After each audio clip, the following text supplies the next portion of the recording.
प्रत्येक राज्याची वेगळी संस्कृती आहे. प्रत्येक राज्यातलं वेगळं हवामान आहे. संस्कृती बदलण्याचा हा प्रयत्न आहे. आधी महानगरपालिकेच्या निवडणुका, राज्याच्या निवडणुका एकत्र घेऊन दाखवा. हे लोकशाही विरोधी आहे, अशी प्रतिक्रिया वन नेशन वन इलेक्शनवर संजय राऊतांनी दिली. हे 2029 साली एकत्र निवडणुका घेतील. जे नरेंद्र मोदी आणि त्यांचं सरकार 4 राज्यांच्या निवडणुका एकत्र घेऊ शकले नाही. बर, मुंबई महानगरपालिकेसह 14 महानगरपालिकांच्या निवडणुका घेऊ शकत नाही. जम्मू काश्मीर जैसे राज्य में सारख्या राज्यात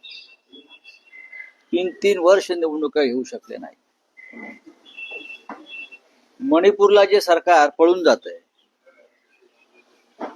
त्यांनी वन नेशन वन इलेक्शनचा फंडा आणावा, हे जरा आश्चर्यकारक आहे. लोकशाहीला हिंदुस्थान हा एक मोठा देश आहे, महान देश आहे, प्रचंड लोकसंख्या आहे, अनेक राज्य आहेत, त्या राज्यामध्ये विविधता आहे, भाषा आणि प्रांत वेगळे आहेत, संस्कृती वेगळी आहे, हवामान प्रत्येक राज्यातलं बदलत असतं. घटनाकारांनी, हिंदुस्थानच्या संविधानकारांनी, आम्ही जे म्हणतो ना संविधान बदलण्याचा प्रयत्न सुरू आहे,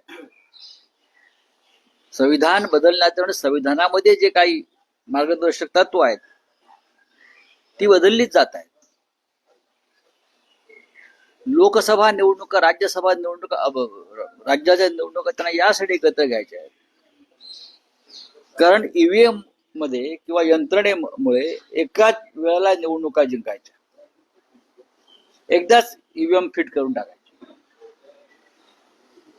दुसरा असा आहे की आधी महानगरपालिकांच्या निवडणुका घेऊन दाखवा एकत्र, राज्यांच्या निवडणुका घेऊन दाखवा एकत्र.